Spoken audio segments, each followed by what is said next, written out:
Good morning, अस्सलाम वालेकुम। Rising Pakistan में आपको कहते हैं वेलकम। मेरे साथ हैं सबीन फारूक और सबीन फारूक बिल्कुल रेस्ट पे, और मेरे साथ है मोहम्मद शुएब जो कि रेस्ट पे बिल्कुल नहीं है, तो हम चलते हैं इस तरह। मेरा ख्याल ज्यादा रेस्ट आपका हो ये गया। क्या बात हुई? अभी मैं बैठी थी और अभी आप कह रहे हैं कि नहीं चलते हैं, आइए खड़े अभी होइए, किधर, लोगों कम से से कम बातें 10 मिनट हो करें। गए तुम्हें बैठे हुए यहाँ पे। 10 नहीं 15 मिनट शायद। इतना ज्यादा आराम क्यों आज? बस कभी कभी आपको आराम की जरूरत होती है, कभी कभी आप पिछले दिन बहुत ख्वार हुए हुए होते हैं। हाँ, कभी हेक्टिक आपकी रूटीन रही होती हेक्टिक होती है तो obviously next day you need some rest. आपकी बॉडी ऑटोमेटिकली जो है वो उसी तरीके से रिस्पॉन्ड करी होती है। बिल्कुल ऐसे ही है। अच्छा, मेरे साथ पिछले काफी दिनों से ये हो रहा था कि 3-3:30 बजे मेरी आंख खुल जाती थी, उसके बाद मुझे नींद ही नहीं आती थी क्योंकि रूटीन खराब हो जाती है रूटीन ना। खराब हो स्पेशली मेरी तो वीकेंड के बाद रूटीन मेरी अच्छी खासी खराब होती है, बिकॉज मुझे समझ नहीं आ रही होती है कि आपके माइंड में ना जितना मर्जी आप कोशिश करें ना, बट जब फ्राइडे नाइट आपने लेट सोना है, सैटरडे को लेट सोना, फिर संडे को जाहिर है आपको नींद नहीं आ रही होती है, और फिर सुबह उठना बड़ा मुश्किल होता है। नहीं, लेकिन कल ठीक रहा मेरे साथ। ओके, क्योंकि कल मैं 9 बजे सो गया था और फिर मैं सुबह अलार्म के साथ ही उठा हूं। क्योंकि आप थक पड़ गए थे ना पूरे दिन के। तो ये हो जाता है जब आपकी रूटीन थोड़ी टफ होती है, तो फिर ऐसे हो जाता है। वो अलग बात है, मेरी अम्मी ने कल मुझे डांटा, उन्होंने कहा वो सबीन ठीक कह रही थी ना, कौन जाता है मंडे को मरे, तुम क्यों गए थे? देखो आज भी तुम्हारी हेक्टिक रूटीन थी, तुम्हें नहीं जाना चाहिए था। आंटी को पता है कि मैं ठीक इसको मशवरे देती हूँ कि मंडे को कौन मरी चला जाता है। हालांकि मरी ने मुझे नहीं थकाया था, करें, मेंटली रिलैक्स भी हो। मैं रिलैक्स था ना, मुझे नहीं थकाया मरी ने। कल के शूट, कल की रूटीन ने थकाया था, बट मरी ने मुझे बिल्कुल नहीं थकाया था। एनीवेज जी, आज के दिन का आगाज करते हैं। इट्स अ न्यू मंथ अक्टूबर। जब अक्टूबर की हम बात करते हैं तो ज़ाहिर है अक्टूबर की मुनासबत से आज हम प्रोग्राम का आगाज भी कर रहे हैं, और उसकी मुनासबत से हम आगे एक सेगमेंट भी करेंगे, यानी pink October, breast cancer awareness month. इससे मुतालिक आज हम बात करेंगे। जो स्टैट्स हमारे पास हैं वो आपसे हम शेयर भी करेंगे कि दुनिया में अगर हम देखें तो 16% जो पॉपुलेशन है फीमेल की, उनको ब्रेस्ट कैंसर है, या जिस तरह हम प्रेवलेंसेस की देख रहे हैं, ज़रा हर मुल्क में उसकी शरह थोड़ी सी मुख्तलिफ है, और हर साल इसमें 20 लाख ख़वातीन का इजाफा हो जाता है, जिसमें से 15% ऐसी हैं जो कि मौत के मुंह में चली जाती हैं। So why we talking about this, और ये हम पूरे अक्टूबर में इसलिए भी बात करेंगे चूँकि अवेयरनेस इस अंदाज में बहुत ज़्यादा इंपॉर्टेंट है कि अगर अर्ली डायग्नोसिस हो जाए तो इट्स ट्रीटेबल, इट्स क्योरेबल। तो इस पर बात करनी बहुत ज़्यादा ज़रूरी है। और अभी इस बात की मुझे खुशी ज़रूर है कि अब बात करते हुए ना लोग शर्माते नहीं हैं। बिल्कुल, बिकॉज हमने हमेशा से यही चीज़ देखी है कि बात नहीं की जाती थी इस बारे में, छुपा के रखो, या अब बच्चियों की अपनी माओं के साथ वो केमिस्ट्री ही नहीं होती थी कि वो जाके उनसे शेयर कर सकें कि there is something wrong. But अब एक अच्छी चीज़ ये है कि जितनी हम लोग बात करते हैं, जिस तरीके से हर तरफ कैंपेन चल रही होती है, सिर्फ अक्टूबर के महीने में नहीं बट हम थ्रू आउट, हम पूरा साल हम देख रहे होते हैं कि किस तरीके से इस हवाले से बात हो रही होती है। सो ये एक अच्छी चीज़ है कि अब लोग बात करने लगे, आगे बढ़ने लगे, लेकिन स्टिल बहुत ज़्यादा काम करने की ज़रूरत है, क्योंकि आज भी बहुत सारे ऐसे इलाके हैं जहाँ पर अगर डायग्नोज हो भी जाए तब भी बहुत छुपाया जा रहा होता है कि जी बच्ची को ब्रेस्ट कैंसर है। सो अब बात करेंगे तो वो बात आम होगी और फिर लोगों तक जो है इसकी रसाई होगी। This is very important. Taboo अब ये नहीं रहा, गवर्नमेंट बहुत ज़्यादा इसके हिसाब से काम करी है, हमारे जो सेहत के इदारे हैं उनकी बात की जाए वो बहुत ज़बरदस्त तरीके से काम करें, हमारी डॉक्टर्स बहुत ज़्यादा इस पर अवेयरनेस क्रिएट करी, हमारे स्कूल्स में सेमिनार होते हैं, अक्टूबर शुरू होता है और पिंक रिबन उसका इस्तेमाल किया जा रहा होता है, और पिंक टूबर इसको इसीलिए कहा जाता है। सो वाकई शुएब आपने बिल्कुल ठीक बात की कि अगर अर्ली डायग्नोसिस है तो ऑब्वियसली उसको बहुत बेहतर तरीके से ट्रीट किया जाए। और इसमें इसलिए भी बात करनी बहुत ज़्यादा ज़रूरी है कि हर 9 में से एक खातून को ब्रेस्ट कैंसर हो सकता है, ये तो माहिरीन कहते हैं। This is alarming, that's why हम इस पर बात करते आए हैं पिछले कई सालों से। अब जब अक्टूबर की हम बात करते हैं और अक्टूबर के आगाज की बात करते हैं, तो एक और बड़ा अहम दिन है शुएब आज। बिल्कुल एक और अहम दिन है, और वो जिस तरह आप वहाँ रेस्ट कर रही थी तो मुझे लगा कि आप भी उस ज़ुमरे में आती हैं। नहीं, मैं जरा अपनी ना सांस बहाल कर रही थी। टक टक टक टक टक टक, मैं जरा अपनी सांस बहाल कर रही थी। मैंने कहा जो आप बताना चाह रहे हैं वो अभी फिलहाल नहीं है। ओके, अच्छा, तो how do you define a बुजुर्ग? I think age is just a number. No it's not. मुझे ये लगता है कि age is just a number, जो आपके दिल का हाल है वही आपकी उम्र है, बस इसी तरीके से है। चलो मैं तो 16 साल का ही हूँ। आप तो 16 साल के, तो मैं तो फिर नहीं, 16 साल की तो वैसे स्वीट 16 तो लड़कियां कहती हैं अपने आपको। नहीं, दिल की बात हो रही है। वैसे लास्ट ईयर मुझे याद है आपने बोला था कि 18.5 आई स्टिल रिमेंबर। सो मैं रिवर्स गियर पे हूँ। सो रिवर्स गियर पे तो आप मतलब पीछे की तरफ, यस 16 की तरफ जा रहे हैं। चलें ठीक है, बिल्कुल सही है जी। आज है जी बुजुर्गों का आलमी दिन, और इस हवाले से बात की जाए तो हमारे बुजुर्गों के हुकूक, उनके मुझे इस वक्त हंसी इस बात कह रही क्योंकि बहुत सारे लोग यहाँ पे स्टूडियो में मौजूद है जो कि बुजुर्ग की कैटेगरी में फॉल करते हैं, लेकिन नहीं, कुछ पीसीआर में भी हैं, लेकिन वो कहते हैं कि हम नहीं हैं। लेकिन आज हम बात करने जा रहे हैं बुजुर्गों के हुकूक के हवाले से कि किस तरीके से उनके ऊपर बहुत सारी चीज़ों का असरात होता है, स्पेशली हम क्लाइमेट, क्योंकि अब जो रिसेंट इसकी करंट सिचुएशन की बात करें तो जाहिर सी बात है क्लाइमेट चेंज का इसका इम्पैक्ट हमारे जो बुजुर्ग अफराद हैं उन पर अच्छा खासा होता है और बहुत ज़्यादा वल्नरेबल भी होते हैं और बहुत ज़्यादा उनकी ज़िंदगियों पर इस पर असर भी होता है। अदरवाइज़ भी क्या हमारे अंदर अब वो टॉलरेंस रही है जो कि हम जब छोटे थे तो हमें एक तमीज़ सिखाई जा रही होती थी कि नहीं, रास्ता देना है, बुजुर्गों को जगह देनी है, उनकी बात सुननी है, उनकी बात का एहतराम करना है। या आपके घर में कोई बुजुर्ग मौजूद है शुएब? मुझे तो आज भी याद है कि कोई फैसला नहीं होता था जब तक वो दादी या दादा उस पर अपनी राय नहीं दे देते थे, उनको राय में शामिल किया जाता था। बट अब अनफॉर्चुनेटली हम ये सिचुएशन भी देख रहे होते हैं कि राय में शामिल नहीं किया जा रहा होता और उनको एक तरीके से हमने बहुत दूर कर दिया अपने आप से, वक्त नहीं दे पा रहे होते। हाँ, कुछ जगहों पे वाकई शायद ऐसा है, but at the same time बहुत सी जगहों पे बहुत अच्छी एग्जांपल्स भी देखने को मिलती हैं, जैसे हमारे सेट पे अल्हम्दुलिल्लाह। और इसी तरह जिस तरह हमारे आसपास होते हैं हमारे बुजुर्ग, क्योंकि उनके होने से हमारा दिन मुकम्मल होता है, उनके होने से हमारी ज़िंदगी में एक रोशनी आती है, उनके होने से हमें ज़िंदगी गुजारने के सही तरीके पता चलते हैं, उनके होने से हमें मालूम है कि अब सही और गलत में किस तरह हमें तमीज़ करनी है। So no matter what age you are in, जो हमारे से बड़े हैं, जो हमारे बुजुर्ग हैं, जिनका तजर्बा ज़्यादा है, जिन्होंने ज़िंदगी में ज़्यादा ख़ज़ाएँ देखी हैं, वो हमें बेहतर तौर पे बता सकते हैं कि अब इन हालात में या जिस भी सिचुएशन से आप गुजर रहे होते हैं क्या करना चाहिए। और उनके जो फैसले होते हैं, उनकी जो बात होती है, उनकी जो राय होती है, वो बहुत अहमियत की हामिल होती है। प्लस अगर तो कोई ऐसा बुजुर्ग आपके आसपास हो जो कि बहुत सार्कास्टिक नेचर का हो तो फिर तो और मज़ा आता है, फिर तो आप बड़ा एंजॉय करते हैं।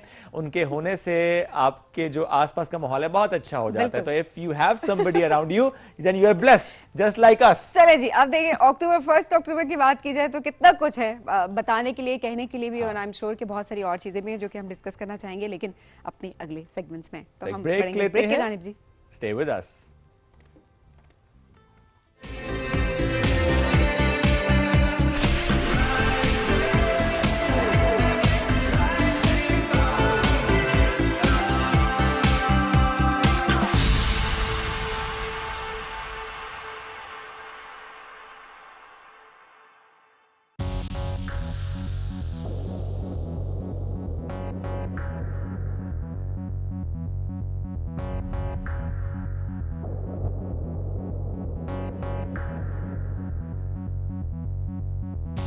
Stand by.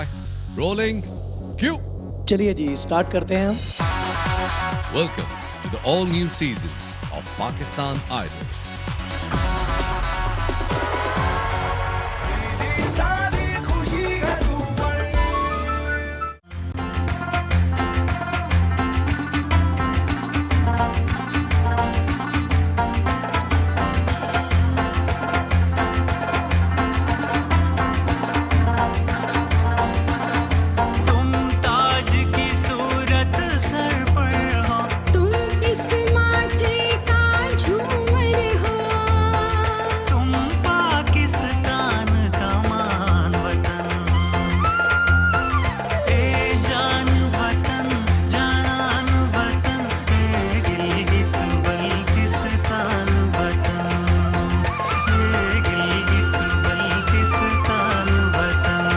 Fadago Mare Des.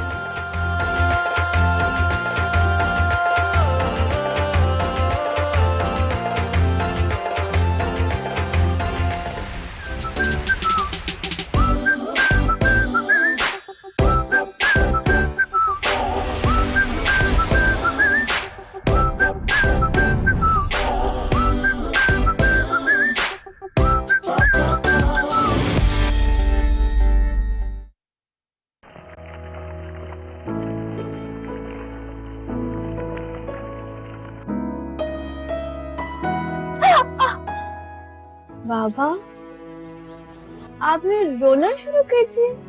बच्चों को छोटी लगती है तो वो कोई और बात है, लेकिन जब बेटी को चोट लगती है ना तो बस बाप के आंखों में आंसू भी निकल आते। मैं अपनी बेटी को कभी दुखी नहीं देख सकता।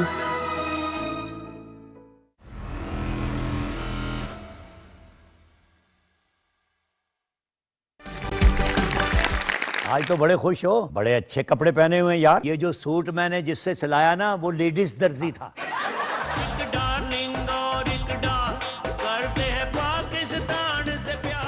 जो परफॉर्मेंस उस्ताद करा सकता है वो आपको कंप्यूटर नहीं करा सकता।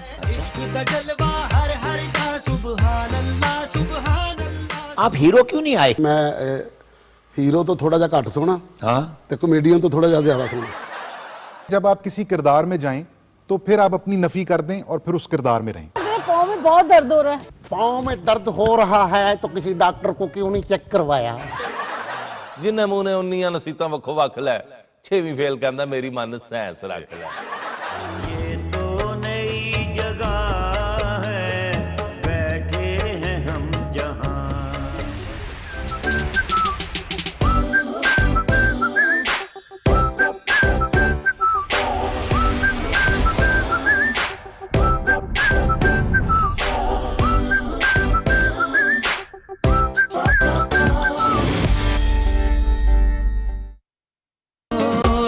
फसाना अपनी है कहानी, सबको है सुनानी अपनी जुबानी। एक है अदाकार दूजा बेकार, तीजे पे तो है बस उर्दू ही सवार। अम्मा पे तीनों को बयाने का बुखार, और इनमें भरी है लालच बेशुमार। यहाँ मिलेंगे सब रंग हमारे संग, ऐसे ना दूर जाइए।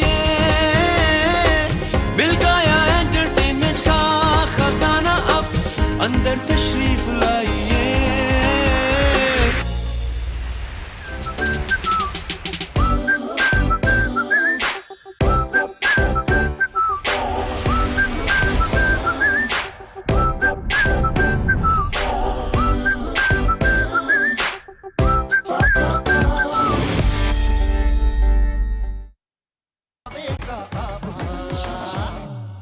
हम चले तो हमारे संग संग नजारे चले। ये तो बिल्कुल पानी जैसा है। नहीं, ये पानी ही है बेटा। बीच में ट्रैफिक आ गई, नहीं तो तेरा हाल में बहुत बुरा। शकीला जी क्या कर रही हैं? सब देख। रिसेप्शन पे बहुत ही खूबसूरत लड़की चाहिए होती है। हाय चौधरी साहब, मुझसे हसीन खूबसूरत कोई है? डूबा उभरा उभरा डूबा, उलझा सुलझा डूबा।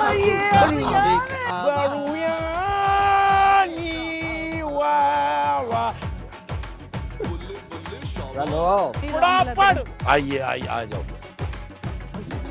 मेरा काज छोटा है, धड़कती हाथ से धड़ा।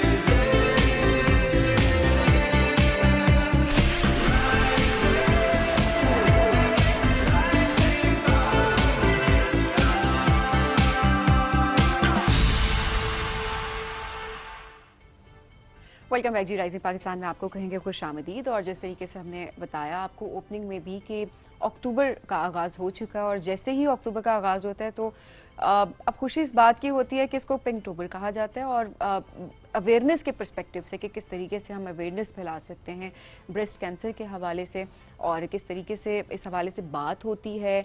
जिस तरह से हम पहले भी बता रहे थे कि जो स्टैट्स हमारे पास हैं वो बहुत ज़्यादा अलार्मिंग हैं।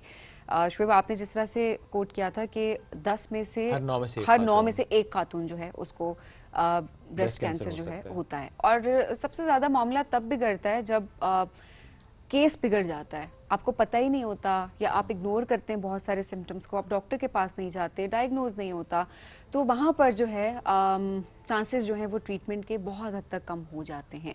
लेकिन आज हम जानने की कोशिश करेंगे कि ऐसे कौन से सिम्टम्स हैं जिनको हमें नज़रअंदाज नहीं करना चाहिए। अर्ली सिम्टम्स कौन से होते हैं और किस डॉक्टर के पास जाना चाहिए, ये भी बड़ा ज़रूरी है कि कौन से डॉक्टर के पास आप जाएंगे इनिशियल स्टेजेस में और आप अपना ट्रीटमेंट जो है, अपनी स्क्रीनिंग जो है वो करवाएंगे। बट अदरवाइज भी शोएब, अगर आपको कोई सिम्टम नहीं भी फील होता, हमारे यहाँ रुझान ही नहीं है कि आपने हेल्थ स्क्रीनिंग करवानी है। एब्सोल्युटली, स्पेशली खवातीन के पर्सपेक्टिव से और ब्रेस्ट कैंसर के पर्सपेक्टिव से, वो कौन सी एज है जब आपको लाजमी साल में एक बार चेक करवा लेना चाहिए? आज हम इस मौजूद पर गुफ्तगू करेंगे। ऑनकोलॉजिस्ट डॉक्टर हेरा आसिम इज़विदास, उनको शामिल करते हैं इस गुफ्तगू में। अस्सलाम वालेकुम डॉक्टर साहबा, कैसी हैं आप? अस्सलाम वालेकुम डॉक्टर साहब, बहुत शुक्रिया आपके वक्त का। अवेयरनेस के पर्सपेक्टिव से आपने कितना चेंज देखा? पिछले कई सालों से हम पिंक ट्यूबर की बात करते हैं, पिंक रिबन की बात होती है, ब्रेस्ट कैंसर की टर्म्स हम ज़्यादा यूज़ कर रहे होते हैं, बात कर रहे होते हैं, कितनी अवेयरनेस आई है? जैसे कि आप कह रहे हैं कि पिछले काफ़ी सालों में काफ़ी अवेयरनेस कैंपेन्स होती हैं और गवर्नमेंट भी इस पे काफ़ी काम कर रही है, तो डेफिनेटली चेंज तो आई है। लोग इस बारे में बात करते हैं बहुत ज़्यादा, जो शाइनेस थी और टैबू था वो आहिस्ता आहिस्ता कम हो रहा है, लेकिन आई थिंक फिर भी बहुत ज़्यादा काम करने की ज़रूरत है। अभी भी हम बहुत पीछे हैं। बहुत सारी इस पे और काम करने की ज़रूरत है। जब तक एक भी ऐसा शख्स सिर्फ इस डर, इस खौफ से आगे नहीं आ रहा कि पता नहीं मैं बता दूंगा तो क्या हो जाएगा, तब तक हमें काम तो करना है, बिकॉज जब तक हम काम नहीं करेंगे तब तक इलाज नहीं होगा। डॉक्टर साहब, ब्रेस्ट कैंसर के अर्ली सिम्टम्स, अगर हम यहाँ से गुफ्तगू का आगाज़ करें, वो क्या अर्ली सिम्टम्स होते हैं? चूँकि ज़्यादा अर्ली डायग्नोसिस होगा तो फिर ज़्यादा ट्रीटमेंट ज़्यादा आसानी से हो जाता है। बिल्कुल। ब्रेस्ट कैंसर में सबसे जो अर्ली सिम्टम और सबसे मेन सिम्टम जो होता है वो गिल्टी का बनना होता है। ये गिल्टी ब्रेस्ट में भी बन सकती है, ये गिल्टी ब्रेस्ट के अतराफ जो जगह होती हैं, जिस तरह बगल है, एक्जिला जिसको हम बोलते हैं, या गर्दन में भी बन सकती है। ये तीनों जगहों पे अगर किसी जगह पे भी गिल्टी महसूस हो तो वो ब्रेस्ट कैंसर की अलामत हो सकती है। इस तरह ब्रेस्ट कैंसर की स्किन पे कुछ चेंजेस आ सकती हैं, जिसमें रेडनेस हो सकती है, स्किन की पकरिंग हो सकती है, या ब्रेस्ट की स्किन का टेक्सचर चेंज हो सकता है, यानी कि हार्डनेस हो सकती है, या ऑरेंज पील की तरह स्किन हो सकती है। इस तरह ब्रेस्ट की स्किन पे अगर कोई ज़ख़म बनता है और ज़ख़म में से ब्लड आता है या डिस्चार्ज आता है तो वो भी ब्रेस्ट कैंसर की अलामत हो सकता है। इसके अलावा अगर ब्रेस्ट का साइज़ चेंज होता है, यानी कि अगर ब्रेस्ट का साइज़ बढ़ना शुरू हो गया है तो ये भी ब्रेस्ट कैंसर की अलामत हो सकता है, या ब्रेस्ट का साइज़ श्रिंक होना शुरू हो गया है, ब्रेस्ट छोटी होना शुरू हो गई है, तो वो भी ब्रेस्ट कैंसर को इंडिकेट करती है। इसके अलावा निप्पल में अगर चेंज है, यानी कि निप्पल अंदर की तरफ धंस गया है, या निप्पल रिट्रैक्ट हो गया है, या निप्पल से कोई ब्लड आ रहा है या डिस्चार्ज आ रहा है, तो वो भी ब्रेस्ट कैंसर के अर्ली सिम्टम हो सकता है। इसके अलावा स्किन की पकरिंग होना, यानी कि स्किन अंदर की तरफ धंस जाना, यानी कि स्किन टेदर्ड हो जाना, वो भी एक ब्रेस्ट कैंसर की अलामत हो सकती है। आपको पानी या चाय या कोई चीज़ चाहिए?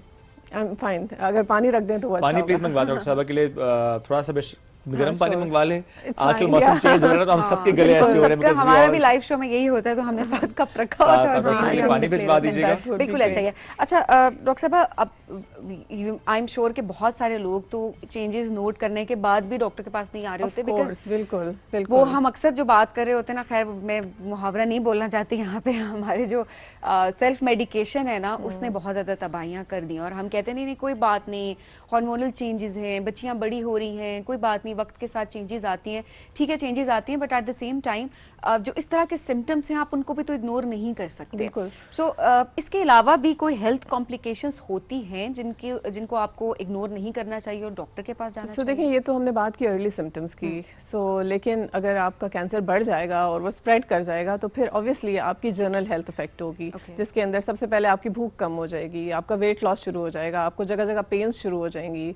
इसके अलावा आपको खुदा न खास्ता फालिज भी हो सकता है, हड्डियों का फ्रैक्चर भी हो सकता है, सांस लेने में दुश्वारी हो सकती है। तो ये सारे लेट सिम्टम्स हैं जो कि अनफॉर्चुनेटली हमारे मुल्क में अर्ली सिम्टम्स को इग्नोर कर दिया जाता है, या उस तरह सेल्फ एग्जामिनेशन का कॉन्सेप्ट ही नहीं है, तो अक्सर पेशेंट्स इन्हीं लेट सिम्टम्स के साथ प्रेजेंट करते हैं और वो अनफॉर्चुनेटली हमें कहते हैं कि हमें तो पता ही नहीं चला। और ऐसे में डॉक्टर साहब ऑब्वियसली अगर हम ये बात करें स्क्रीनिंग के पर्सपेक्टिव से भी, तो स्क्रीनिंग जो है वो नहीं एक तरीके से लोग करवा रहे होते, कितना फ्रीक्वेंटली हमें स्क्रीनिंग करवा लेनी चाहिए एक साल में?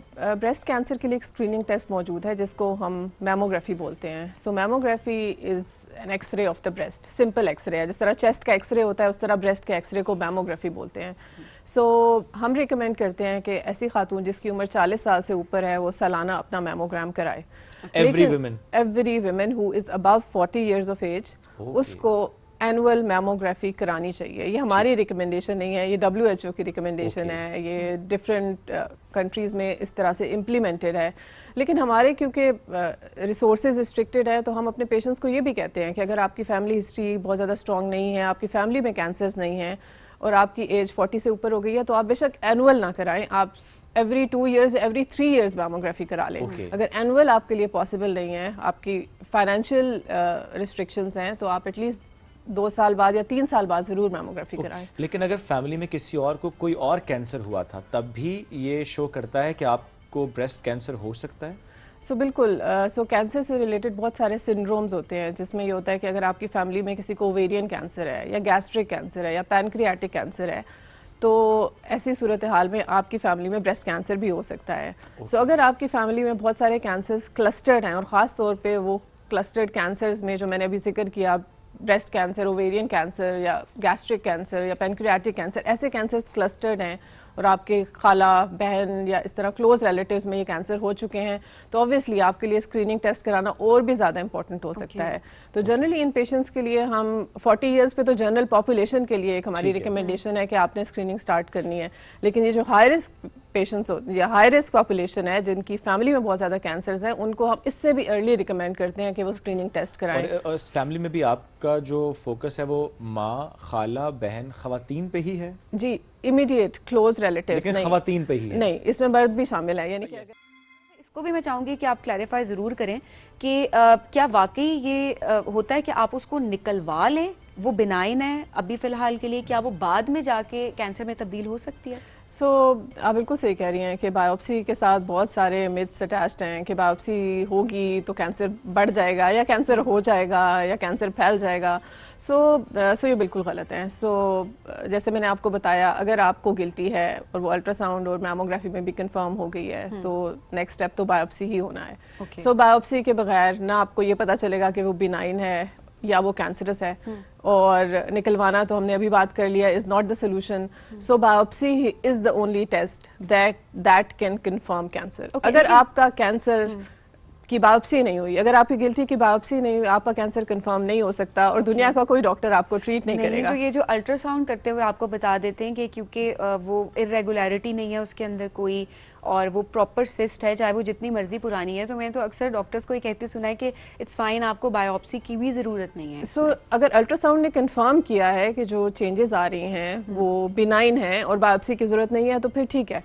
लेकिन अगर अल्ट्रासाउंड ने कंफर्म किया है कि ये कैंसरस है, तो हमने बायोप्सी करके कैंसर को कंफर्म करना है। इशू हो सकता है। हाँ जी, कि कैंसर का ट्रीटमेंट बायोप्सी के बगैर नहीं शुरू होगा। द ओनली टेस्ट जो कि कैंसर को कंफर्म करेगा वो बायोप्सी है। लेकिन आप सही कह रही हैं, कुछ गिल्टियां जो हैं बिनाइन होती हैं, या कुछ सिस्ट जो बिनाइन आ रही होती हैं, खासतौर पर यंग बच्चियों में जो आ रही होती हैं, जो पीरियड्स के साथ उनका साइज बनता है, वो पेनफुल होती हैं, फिर श्रिंक भी कर जाती हैं, तो उनमें से उनकी जो अल्ट्रासाउंड असेसमेंट होती है, दैट इज़ वेरी इंपॉर्टेंट। अगर अल्ट्रासाउंड आपको बता रहा है कि वो बिनाइन है और वो आपकी हार्मोनल चेंजेस की वजह से बन रही हैं और आपको उनको कुछ भी करने की ज़रूरत नहीं है, वो छोटी भी होंगी, बड़ी भी होंगी, तो उनको हम जनरली बायोप्सी भी नहीं करते।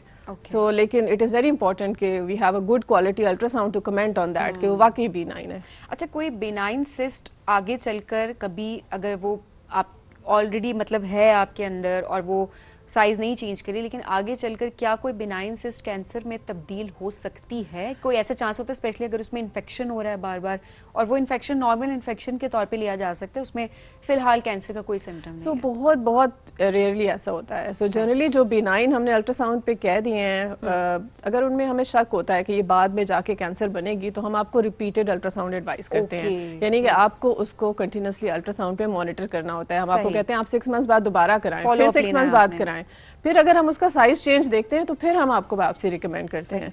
सो this is how we decide on ultrasound कि किसको फौरन बायोप्सी की ज़रूरत है, किसको मॉनिटरिंग की ज़रूरत है, किसको कुछ भी ज़रूरत नहीं है, और किस में कैंसर का शक हो सकता है तो हम फौरन से बायोप्सी करें। और सब जो स्टेजेस होते हैं ब्रेस्ट कैंसर के, क्या वो हर शख्स के लिए सेम होता है कि अच्छा इतना टाइम गुजर गया तो अब स्टेज 1 है, फिर स्टेज 2 होगा, फिर स्टेज 3 होगा, या कुछ पेशेंट्स में बहुत तेज़ी के साथ ये फैलता है, रैपिडली स्टेज 1 से आगे बढ़ जाता है? स्टेजेस तो कैंसर की 4 ही होती हैं। ब्रेस्ट कैंसर की 4 स्टेजेस हैं। पहली, दूसरी, तीसरी में ब्रेस्ट कैंसर ब्रेस्ट या बगल तक लिमिटेड होगा और 4th स्टेज में स्प्रेड कर जाएगा।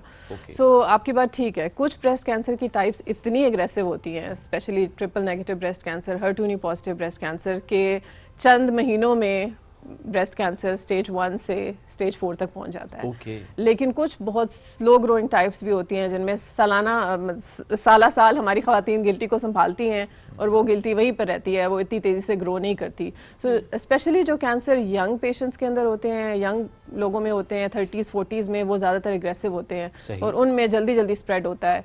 और जो एल्डरली पेशेंट्स में होते हैं, मोस्ट ऑफ द कैंसर्स वो स्लो ग्रोइंग होते हैं, उनमें इतनी जल्दी स्प्रेड नहीं देखते हैं। ओके, वैसे लास्टली जो साइकोलॉजिकल एक इम्पैक्ट एक खातून पे उस वक्त होता है, ये सवाल मैं इसलिए भी कर रहा हूँ कि आई एम श्योर कि बहुत से पेशेंट्स आपके पास आते होंगे जो कि शायद बिल्कुल अकेले आते होंगे उस पर ट्रीटमेंट के लिए, और कुछ के साथ फैमिलीज भी आती होंगी। कितना फ़र्क है, एक वो पेशेंट जो कि अकेली आई है आपके पास, ट्रीटमेंट चल रहा है उसका, या एक आध शख्स उसके साथ है, और एक वो जिसके साथ फैमिली सपोर्ट है? थोड़ा सा इस पर प्लीज़ कमेंट कीजिएगा। सो बहुत ज़्यादा, I think family support makes a huge difference. So it is such a difficult treatment, it is such a long treatment कि आप अकेले ये ट्रीटमेंट नहीं करा सकते। सो ये तो पॉसिबल ही नहीं है कि आप करा सकें। सो आपको ना सिर्फ फैमिली, आपको डॉक्टर, आपको इर्द गिर्द सारी सोसाइटी, मतलब आपकी कम्युनिटी, आपको हर एक की सपोर्ट चाहिए।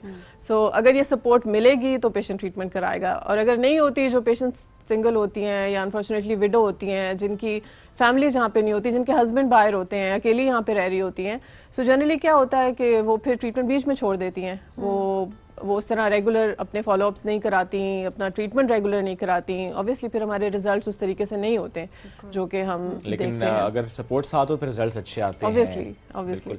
और ये देखें पाकिस्तान में हेल्थ सिस्टम, यहाँ पे जो सहूलियात हैं, द ओनली थिंग इज़ कि आपने इसको अर्ली डायग्नोसिस कराना है, और अगर अर्ली नहीं हुआ, जिस भी वक्त हुआ है, आपने फ़ौरन से ट्रीटमेंट की तरफ जाना है। फिर आपने इसको ये छोड़ नहीं देना।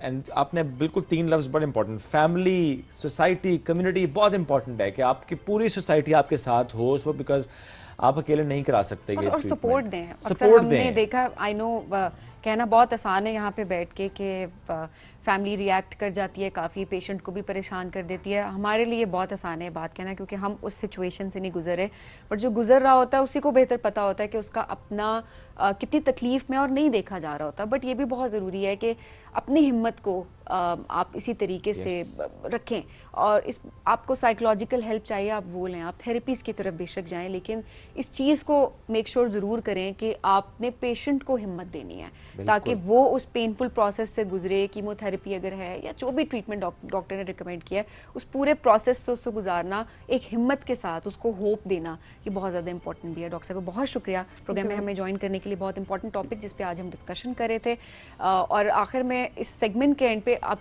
थ्रू आउट हम अक्टूबर इस पे बात तो करते रहेंगे, बट क्योंकि ये आगाज़ है आज, तो आप जितनी इस वक्त ख़वातीन हमें देख रही हैं, जितनी बच्चियां हमें देख रही हैं, आप सबसे हम ये रिक्वेस्ट ज़रूर करेंगे कि अपनी स्क्रीनिंग करवा लें इस मरतबा, क्योंकि हमारे यहाँ स्क्रीनिंग का रुझान नहीं है।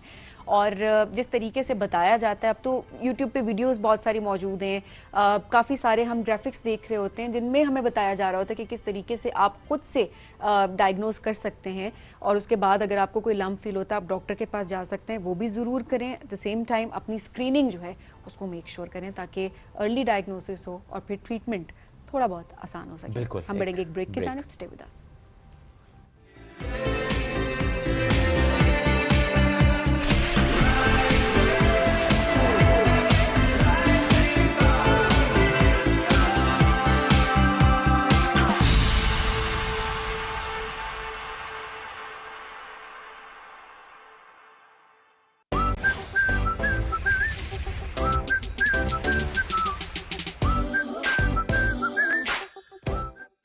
सुबह 8 बजे से 9 बजे तक की नशरियात के लिए हमारे साथ ताउन किया है कुरकुरे लेस।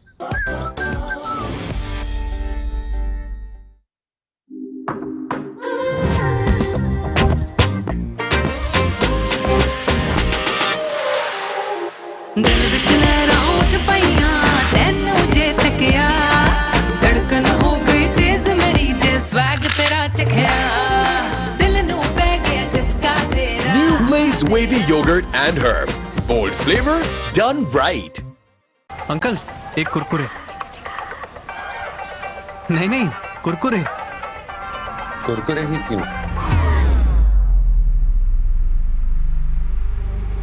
सीन कुछ ऐसा है कि कुरकुरे का कॉर्न से बना क्रंची कड़ाका मिर्ची मसाला मेरी टेस्ट बड्स को पीक मेन कैरेक्टर एनर्जी देता है। Legend spicy masala flavour trip maxed out और दिमाग बोले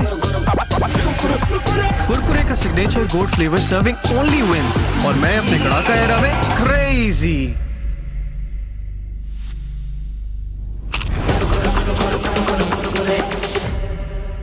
ऐਵੇਂ तो नहीं ना फिर मसालेदार तड़के कड़क क्रंच करके सब हो गई क्रेजी फॉर कुरकुरे।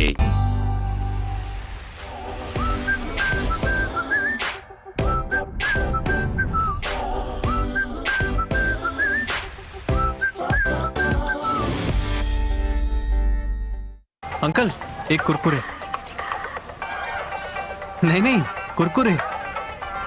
कुरकुरे ही क्यों?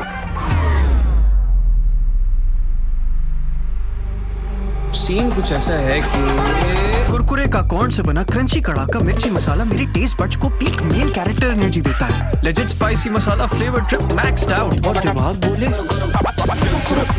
कुरकुरे का signature gold flavour serving only wins और मैं अपने कड़ाका एरा में crazy.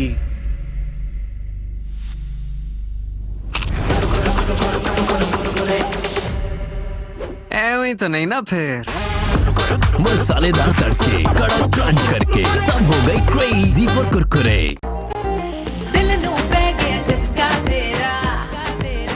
New Lay's Wavy Yogurt and Herb. Bold flavor, done right.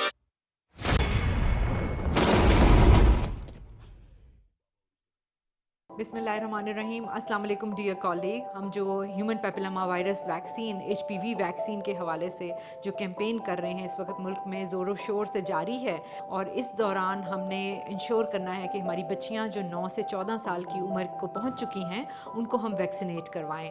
और ये वैक्सीन एक सिंगल डोज वैक्सीन है और इसमें हम अपनी बच्चियों को प्रिवेंट कर रहे हैं आने वाली जो मुहलिक बीमारी है सर्विकल कैंसर से, उससे बचाव की ये मुहिम है ताकि हमारी बच्चियां जो हैं वो इससे महफूज रह सकें मुस्तकबिल में। आप लोगों को बताती चलूं कि हेल्थ से रिलेटेड आपके कोई भी खदशात हो, ना सिर्फ ये कैंपेन बल्कि इम्यूनाइजेशन से रिलेटेड, पोलियो से रिलेटेड कोई भी आपका क्वेश्चन हो, आप बिला झिझक 1166 पे कॉल कर सकते हैं। बहुत शुक्रिया।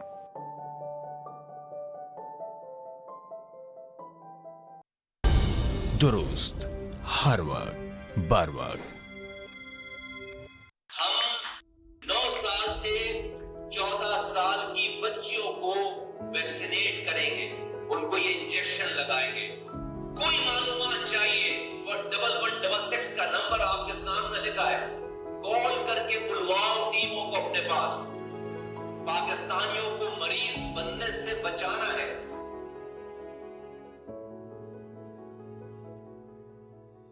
बिस्मिल्लाहिर्रहमानिर्रहीम। अस्सलाम वालेकुम डियर कॉलीग। हम जो human papilloma virus vaccine HPV vaccine के हवाले से जो कैंपेन कर रहे हैं इस वक्त मुल्क में ज़ोरों शोर से जारी है और इस दौरान हमने इंश्योर करना है कि हमारी बच्चियां जो 9 से 14 साल की उम्र को पहुंच चुकी हैं उनको हम वैक्सीनेट करवाएं।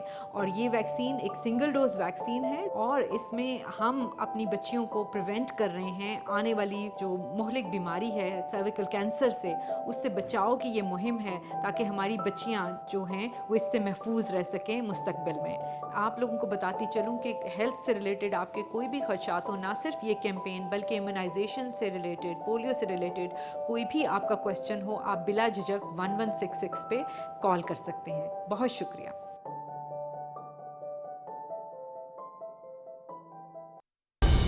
दुरुस्त हर वक्त बर वक्त।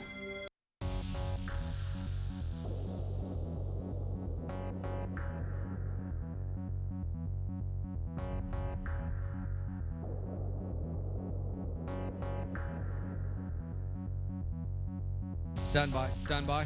Rolling. Cue. चलिए जी स्टार्ट करते हैं हम। Welcome to the all-new season of Pakistan Idol.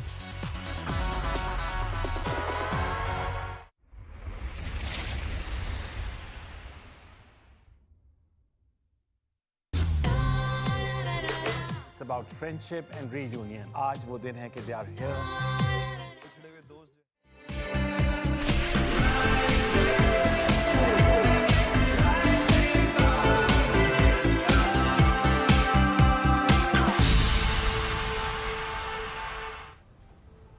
Welcome back.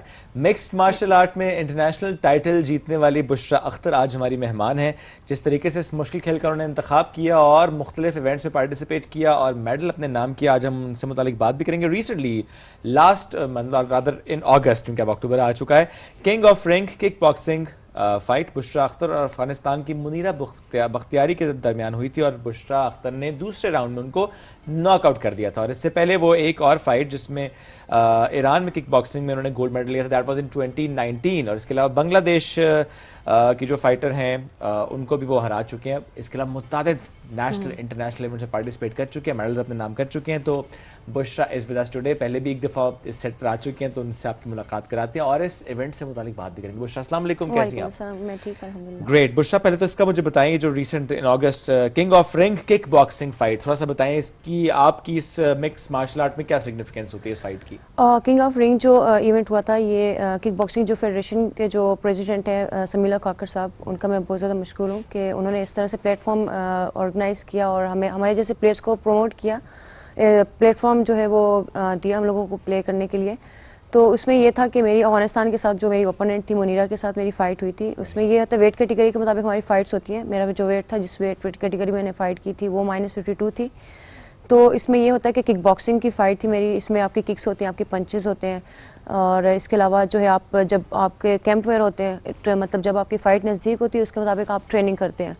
Let's suppose आपका अगर लेट्स सपोज बॉक्सिंग में साथ बॉक्सिंग भी कर रही हूँ, अब मेरा किक बॉक्सिंग का इवेंट आ रहा था, तो मैंने जस्ट जो मेरे कोच सर मुदस्सिर हैं उन्होंने मुझे जस्ट किक बॉक्सिंग पे मुझे मतलब फोकस किया कि आपने जो है जस्ट पंचेज ही नहीं करने, आपने साथ किक्स भी करने, क्योंकि अगर हम लोग कॉन्टीन्यूसली अगर जब जस्ट पंचेज करेंगे तो उसमें हमें पॉइंट्स नहीं मिलेंगे जब तक हम लोग साथ किक को भी इंक्लूड नहीं करेंगे। तो उसमें ये था कि दोनों पॉइंट्स किक्स के और पंचेस के मतलब पॉइंट्स होते हैं। अल्हम्दुलिल्लाह फिर सेकंड राउंड में मैंने इसको नॉकआउट किया और टाइटल अपने मुल्क के नाम किया। चैलेंजिंग था जी, बहुत ज़्यादा चैलेंजिंग जो आप सोचती हैं और पूरे जो आपने एक्सप्लेन भी किया किस तरीके से, बट क्या मतलब डर ज़्यादा लगा? नहीं, स्टार्टिंग में तो बहुत ज़्यादा नर्वस होती थी मैं जब मेरी फाइट्स होती है, कुछ भी इस तरह से होता है। लेट्स सपोज आपका मतलब एक प्रेशर होता है, क्राउड होता है, स्पेशली तो मेरे साथ मेरी फैमिली मेरे बैक पे थी, मेरे फादर मेरे साथ थे, तो ये एक ज़्यादा प्रेशर होता है कि आप एक इंटरनेशनली आप मतलब प्ले करें और वहाँ पे आप अपने प्लेटफॉर्म पे अपने ग्राउंड पे आप वो चीज़ प्ले करें, तो वो थोड़ा टफ होता है, थोड़ा नर्वसनेस होती है कि यार क्या होगा, कुछ इस तरह से होगा। तो यू नो पाकिस्तान और अफगानिस्तान के दरमियान फ़ाइट हो रही थी, फ्रेंडली फ़ाइट है पाकिस्तान और अफगानिस्तान के साथ। तो उसमें ये था कि मैंने ये सोचा कि अगर पाकिस्तान के मतलब नाम खेलना है, मैंने अगर टाइटल लेना है तो मैं इसमें हिम्मत करनी है। और जो मेरे बैक पे स्पोर्ट है जो स्पेशली पेरेंट्स की और टीचर की भी बहुत ज़्यादा होती है, तो मैंने वो मतलब माइंड में रख के फिर इस टाइटल को मैंने सेकंड राउंड में इसको फिर मैंने नॉकआउट किया। सबसे ज़्यादा प्रेशर किस बात का होता है? सबसे पहले तो ये होता है कि फ़ाइट का तो होता ही है ऑब्वियसली। फ़ाइट मतलब इस तरह से अगर लेट्स सपोज आप फाइट से पहले थोड़ा बंदा प्रेशर में होता है, तो आप जब रिंग में जाते हैं, हमारे कोच अक्सर हमें ये चीज़ बताते हैं, सर हमेशा ये बताते हैं कि जब आप रिंग में जाते हैं आप बिल्कुल माइंड को बिल्कुल रिलैक्स रख के, जब आप प्रेशर में होते हैं तो आप उस चीज़ को मतलब उस तरह से लेके आप नहीं चल सकते, आप फाइट नहीं कर सकते। आपने माइंड को बिल्कुल रिलैक्स रखना है और फ्रेंडली एज अ स्माइल अपने फेस पे रखनी है और ईजी होके खेलना है आपने। तो प्रेशर ये है कि आपके जब बैक पे क्राउड होता है और इंटरनेशनली आप जब प्ले कर रहे होते हैं, पाकिस्तान के नाम आप जब फाइट कर रहे होते हैं, उसका प्रेशर होता है, आपकी फैमिली का स्पेशली आपका प्रेशर होता है, तो ऑब्वियसली उस चीज़ को फिर करना पड़ता है। सपोर्ट समटाइम्स प्रेशर फील भी होता है ना, हो जाता है। अच्छा, इंजरीज कितनी हुई हैं अब तक? इंजरीज लास्ट टाइम मेरा IMF का इवेंट हुआ था, उस पर मुझे इंजरी हुई थी ट्रेनिंग के टाइम, कैंप में मैं थी, तो इसी तरह स्पार कर रही थी मैं, तो उसमें मैं जब बैक पे जब मैं आ रही थी तो बॉयज़ थे, तो उसके साथ मेरा पाँव मुड़ गया था, तो मेरे मतलब पाँव के ना टिश्यूज़ डैमेज हो गए थे। तो उसके फिर 1 वीक बाद मतलब मुझे इंटरनेशनल प्ले करना था, IMF का इवेंट हुआ था, वो MMA का था, तो इंजरीज़ उसके साथ साथ फिर मैंने ख़ुद को रिकवर भी किया, बस सिर्फ उसी में मुझे इंजरी हुई। अल्हम्दुलिल्लाह आज तक उस तरह से मतलब इंजरी नहीं हुई। तो फैमिली में सब सपोर्ट ही करते हैं, क्योंकि फादर तो आपके साथ यहाँ पर भी आए, दैट शोज़ कि वो बहुत ज़्यादा सपोर्ट करते हैं, तो अम्मी भी उतना ही सपोर्ट करते हैं? अम्मी कहते हैं बेटा किस काम में पड़ गई है? बाबा तो फुल सपोर्ट है, साथ बहन भाई भी बहुत ज़्यादा सपोर्ट है। जैसे कि आपने ममा की बात की कि ममा तो अक्सर मुझे कितनी बस बुशरा छोड़ दो, ये बहुत हार्ड गेम है, ये वो है, तो यू नो कि माएँ वैसे भी बहुत ज़्यादा सेंसिटिव होती हैं, तो मैं ममा से फिर ममा को भी मैं कहती हूँ कि ममा अब इतना किया तो यू नो कि अब पाकिस्तान के नाम पर मैंने खेलना है कुछ भी इस तरह से, तो फिर थोड़ा ममा को मोटिवेट करती हूँ, फिर ममा भी मुझे कभी कभार मोटिवेट करती हैं। और जब मेरी फ़ाइट स्पेशल जब मेरी फ़ाइट होती है तो ममा कहती है कि मैं नहीं देख सकती, ममा फ़ाइट नहीं देख सकती, थी मेरी। अच्छा, अभी तक कोई फाइट नहीं देखी? नहीं, मम्मा ने नहीं देखी, लाइव नहीं देखी। वैसे अगर इस तरह से मतलब जब पता हो कि जीत चुकी है तो फिर पता चल जाता है कि हाँ बुशरा जीत गई, फिर खुशी होती है। अच्छा, वैसे जब जीतती हैं तो उस टाइम पे उनका क्या रिस्पॉन्स होता है? उस टाइम पे तो बहुत ज़्यादा खुश होती हैं और फिर मतलब कि एक बंदा इमोशनल भी हो जाता है कि एक बेटी और मतलब मील तो इस चीज़ में बहुत ज़्यादा सेंसिटिव है कि बस बुशरा छोड़ दो ये चीज़, मतलब अब नहीं है सही। तो जब मैं जीत जाती हूँ, जब मम्मी को पता चल जाता है कि इस तरह से, फिर मम्मी बहुत ज़्यादा केयर करना और मतलब फाइट से पहले भी और बाद में भी बहुत ज़्यादा केयर करना और मतलब बहुत लाड उठवाती हैं, बहुत लाड उठाती। बाकी बहन भाई में से भी किसी को है शौक? नहीं, मैं अपनी फैमिली में कोई भी नहीं है, सिर्फ मैं इस फील्ड में किक बॉक्सिंग। कैसे आई थी इसमें? मैं स्टार्टिंग में जब मैंने सर मुदस्सिर को ज्वाइन किया था तो इससे पहले मैं स्कूल लेवल पे, कॉलेज लेवल पे मैं खेलती थी। Basketball, handball, netball, cricket, other activities जो थी, मतलब मार्शल आर्ट्स जो थी वो मेरे लिए बहुत डिफरेंट था। तो स्पोर्ट कॉम्प्लेक्स में मैं आई थी जब स्टार्टिंग में सर मुदस्सिर के पास जिम्नास्टिक के लिए आई थी। तो मैंने अपनी सिस्टर से कहा, मैंने कहा मुझे जिम्नास्टिक को बहुत ज़्यादा शौक है, मैंने मतलब बहुत अच्छा जिम्नास्टर बना और इंशाल्लाह ओलंपिक में मैंने अपना एक नाम बनाना है। सो जिम्नास्टिक के साथ साथ सर ने मुझे ट्रेन भी किया। सर ने जब मेरे अंदर ये एबिलिटीज़ देखी, उसके साथ मैं पंचेस भी और किक्स भी मैं जब करती थी जिम्नास्टिक के साथ, तो सर ने जब मेरे अंदर ये एबिलिटी देखी, सर ने कहा कि यार बुशरा एक अच्छी मतलब किक बॉक्सर, एक अच्छी फाइटर बन सकती है। सो 5 मंथ की ट्रेनिंग में मैं इंटरनेशनल जो मेरा 2019 में जो मेरा ईरान में हुआ था, ईरान तेहरान में जो हुआ था, तो उसमें मैंने फिर गोल्ड लिया था। फिर मैंने तो उसके बाद फिर मैंने किक बॉक्सिंग को, MMA बॉक्सिंग को फिर मैंने कंटिन्यू रखा। जिम्नास्टिक छोड़ दिया फिर? नहीं, जिम्नास्टिक अभी भी साथ चल रहा है, ओलंपिक्स का ख्वाब तो है ना बहरहाल। जी है, बट इंशाल्लाह अब जो लेके चलने वो किक बॉक्सिंग। ओके, सर आप थोड़ा शिफ्ट कर दिए और बड़ा अच्छा होता है जब आप एक चीज की तरफ जाते हैं तो आप देखते हैं अच्छा नहीं मेरा कौन सा स्किल सेट ज्यादा बेहतर है, किसको मैं ज्यादा पॉलिश कर सकती हूँ, तो आपने वो किया और आपने किक बॉक्सिंग मास्टर नाम भी बनाया। तो पाकिस्तान में खवातीन में किक बॉक्सिंग में where do you see yourself, आप कहाँ खड़ी हैं? अल्हम्दुलिल्लाह अभी तक तो जितनी मैंने किक बॉक्सिंग की फ़ाइट की, अल्हम्दुलिल्लाह जितनी फ़ाइट्स मैं करती हूँ अल्हम्दुलिल्लाह टाइटल गोल्ड लेती आ रही हूँ और इंशाल्लाह आगे भी इसी तरह से मैं मतलब लेती रहूँगी। तो जैसे कि आपने बात की कि पाकिस्तान में अगर इस तरह से देखा जाए, बाकी भी मतलब एथलीट्स हैं, मतलब किक बॉक्सिंग में, बॉक्सिंग में, MMA में बाकी एथलीट्स हैं। जैसे MMA में भी ईमान खान है, बानो भट्ट है, मतलब बहुत अच्छी प्लेयर हैं वो। तो बाकी जो किक बॉक्सिंग में वो भी हैं, जैसे अभी राबिया नूर है, मतलब वो किक बॉक्सर है, बहुत अच्छी प्लेयर है वो भी।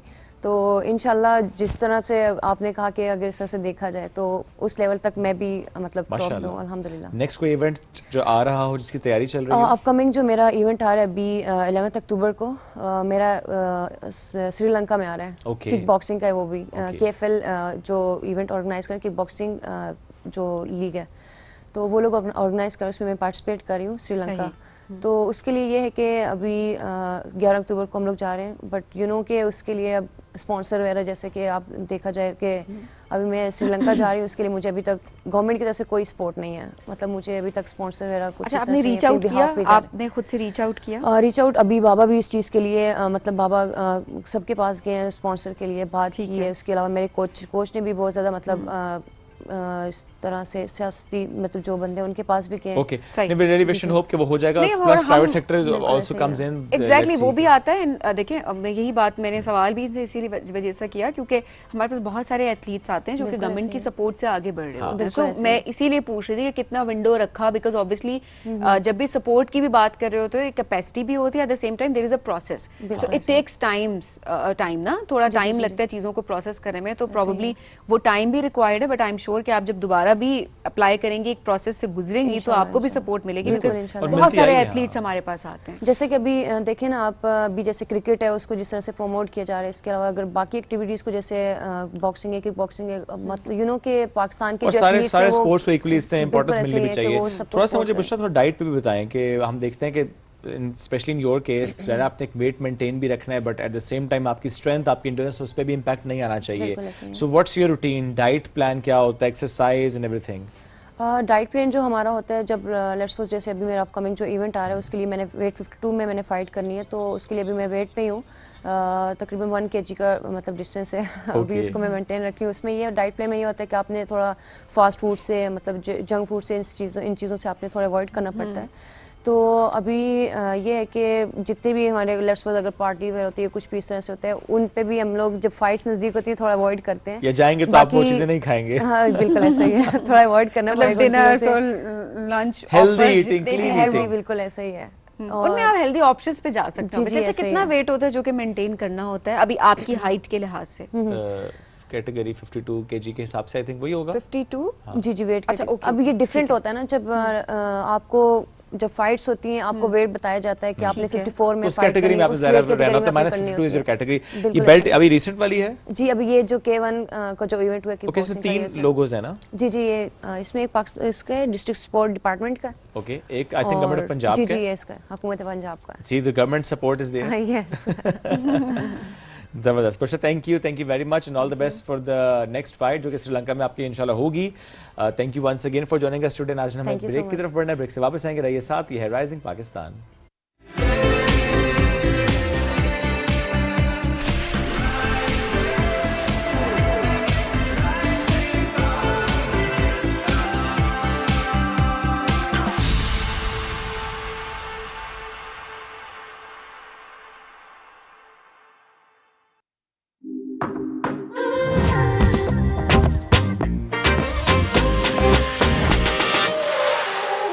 दिल विच लहरां उठ पईयां तैनू जे तकिया धड़कन हो गई तेज मेरी जे स्वैग तेरा चखया दिल नू पै गया जिसका तेरा। New Lay's Wavy Yogurt and Herb.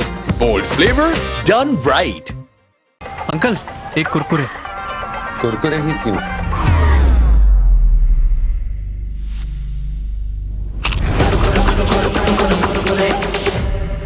ऐਵੇਂ ही तो नहीं ना फिर।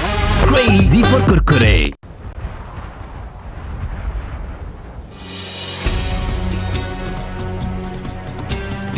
ऑक्सीजन के बगैर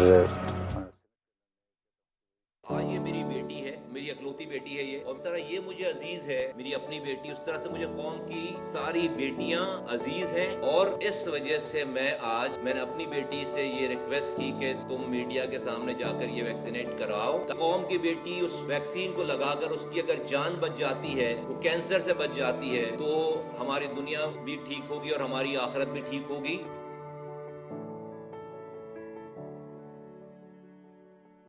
हर महीने 297 बच्चियां सर्वाइकल कैंसर का शिकार होती हैं, और वो इस वजह से कि वो अपने वैक्सीनेशन नहीं करवाती, प्रिवेंटिव मेजर्स नहीं लिए जाते। दुनिया के 147 ममालिक में सर्वाइकल कैंसर की वैक्सीन लगाई जा रही है, जिसमें सऊदी अरब भी शामिल है, और यही वैक्सीन हमारी बच्चियों के तहफ़्फ़ुज़ के लिए पंजाब में भी मुतारफ़ कराई गई है, जो कि हर बच्ची को जो 9 से 14 साल के दरमियान है उनको लगाई जा रही है। मैं तमाम पेरेंट्स से ये कहूँगा कि अपनी बच्चियों को इस मुज़ी मर्ज़ से बचाएं और इस कैंसर के खिलाफ वैक्सीनेशन करवाएं।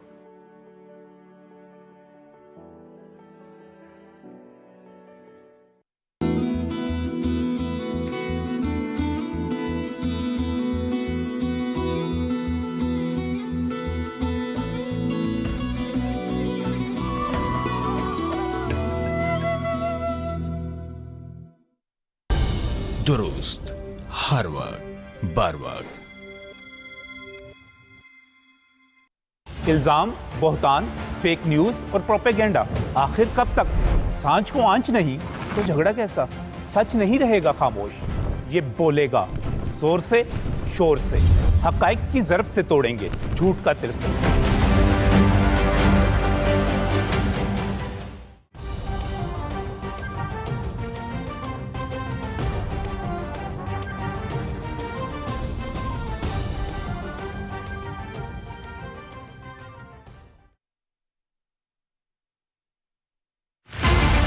कारोबार और सरमायाकारी के लिए हुकूमती काविशें और पॉलिसी, क्या सिमत दुरुस्त है? पाकिस्तानी मसनूआत की इंटरनेशनल मार्केट में मुनफरिद पहचान क्यों जरूरी है? आलमी मईशत और खित्ते में मौसर शराकत दारी, पाकिस्तान को क्या करना होगा? क्या हमारी इम्पोर्ट और एक्सपोर्ट में तवाजुन है? SIFC से खुली गैर मुल्की सरमायाकारी की राहें। इन सवालात पर तबसरे और तज्जियों के साथ हम पहुंचाएंगे स्टॉक मार्केट में कारोबारी उतार चढ़ाव की मालूमात।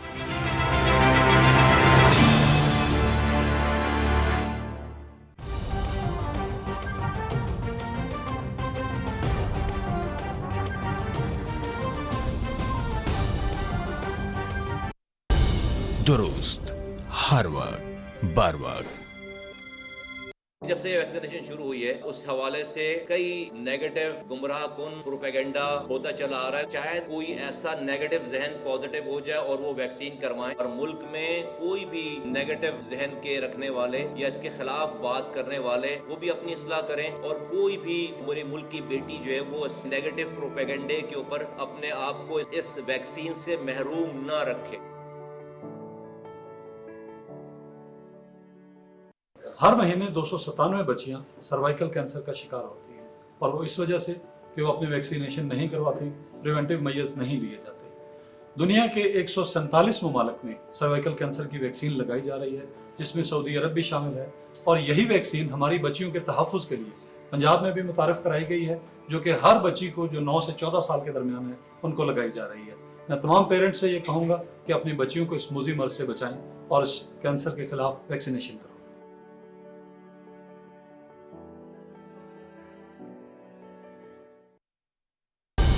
दुरुस्त हर वक्त बर वक्त।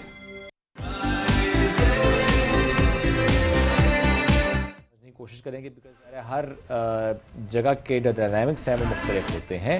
We have with us Tasadduq Gilani, motivational speaker and life coach, उनको करते हैं वेलकम। अस्सलाम वालेकुम जी, कैसे आप? कैसे यंग मैन?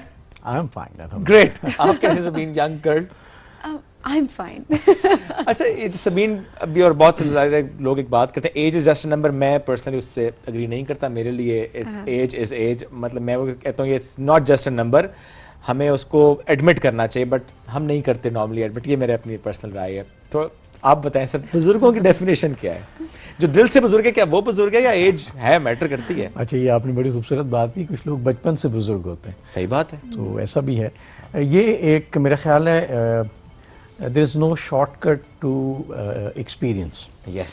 तो जो नॉलेज है ना वो आप पढ़ के सीख सकते हैं, लेकिन जो आपका एक्सपीरियंस है, जो आपका विजडम है, वो आपको ठोकरें खा के, मुख्तलिफ चीज़ें करके, मुख्तलिफ जगहों पे नाकाम हो के वो आता है। उसका कोई नेमल बदल नहीं है, उसमें बड़ी हार्डशिप इन्वॉल्व होती है। तो बुजुर्गी मेरे नज़दीक वो सारा निचोड़ है, वो विजडम है जो थ्रू आउट द जर्नी किसी ने अचीव किया है।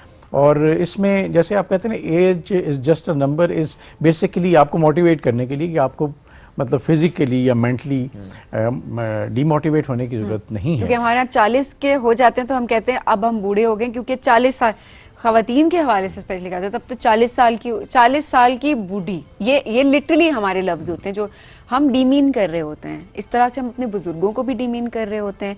सो आई थिंक वो जो हम कहते हैं ना रिस्पेक्ट का एलिमेंट, वो नज़र नहीं आता। एग्जैक्टली।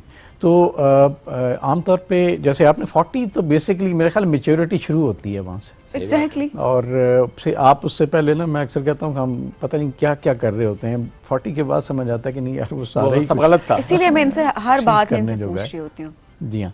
तो मेरा ख्याल है कि जैसे आप देखें ना, हमारे मुल्क में भी और सारे मुल्कों में जो प्रीमियर पोजीशंस है ना, प्राइम मिनिस्टर है, प्रेसिडेंट है, उनकी मिनिमम एज लिमिट है। ठीक है कि इस एज में मेच्योरिटी आती है और उसके बाद फिर आप कोई अच्छे डिसीजंस ले सकते हैं। तो इसी तरह हमारे माशरे में भी इस चीज़ को समझना ज़रूरी है कि हमें एज को मजाक नहीं बनाना।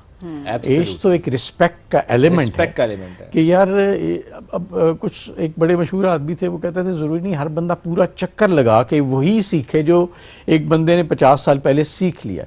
तो अच्छा, हमारे यहाँ मसला ये है, जो हमारे मुल्क में प्रॉब्लम है वो ये कि हम बुज़ुर्गों को डंप कर रहे हैं, उनको एक वेयर हाउस में डाल रहे हैं। इससे बड़ी नालायकी किसी कौम की हो नहीं सकती। बाकी कौमें जो तरक्की कर रही हैं उसमें आप देखें कि वो बुज़ुर्ग को, किसी बड़े आदमी को जिसने एक ख़ास एक्सपीरियंस लिया हो, उसको एक मुख्तलिफ जगहों पे यूटिलाइज करते हैं। आज देखें अमेरिकन प्रेसिडेंट्स जो पुराने प्रेसिडेंट्स हैं, वो बहुत सारे थिंक टैंक्स का हिस्सा हैं। बहुत सारे इनिशिएटिव्स जो उनके होते हैं मुख्तलिफ रीजन्स में, उसमें बड़ा इंपॉर्टेंट रोल प्ले करते हैं क्योंकि इनके पास बहुत नॉलेज और विजडम है। तो हमें इस माशरे को ये सिखाना है कि आप बुज़ुर्ग को स्टोर में या वेयर हाउस में, उस कमरे को भी स्टोर नहीं बना सकते। आपने उसके नॉलेज और विजडम से सीखना है। इससे फ़ायदा क्या होगा? इससे उस घर का फ़ायदा होगा जिसमें लोग रहते हैं। वाकई ही इन्वॉल्व किया जाता है बुज़ुर्गों को अब डिसीजन मेकिंग में।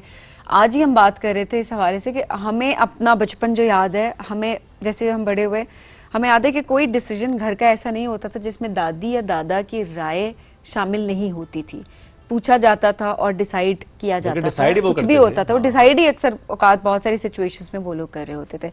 क्या आज इंक्लूड किया जाता है डिसीजन मेकिंग में? अच्छा, मुझे ये लगता है कि आजकल के माशरे में डिसीजन पहले से बच्चों ने कर लिया होता है, वो सिर्फ एक स्टैम्प करवाना चाहते हैं बुजुर्गों से, और बाज़ औक़ात उनकी बात सुनना तक नहीं चाहते, क्योंकि वो ज़ाहिर उन्हें लगता है कि यार ये मेरे डिसीजन से डेविएट ना हो जाए, मैंने ये सोचा मैंने ये करना है, तो या आप मेरे साथ चलें या मैंने आपकी बात नहीं माननी। तो ये एक रवैया है जो बहुत ख़तरनाक है, यानी ये उस तरफ लेके जा सकता है जहाँ बहुत बड़े गड्ढे हैं, बहुत बड़ा डिज़ास्टर है उन बच्चों के लिए जिनको आगे नहीं पता कि इन बुज़ुर्गों ने किस तरह से वो ठोकरें, वो घाटियाँ किस तरह से अबूर की हैं, क्या सीखा है, और ये आपको बता सकते हैं कि यहाँ पे ये करोगे तो ये नुकसान होगा। तो मेरा ख्याल एक जो बर्दाश्त है ना हमारे यंगस्टर्स में वो कम होती जा रही है। अच्छा, उसकी एक वजह ये हमारा सोशल मीडिया भी है, आपके पास सोचने का वक्त ही नहीं रहा, आप हर वक्त कुछ ना कुछ कर रहे हैं। तो जब आपका सोचने का वक्त नहीं है तो डिसीजन मेकिंग बगैर सोचे करेंगे तो क्या होगा, और ये मेरा ख्याल है आजकल यही हो रहा है।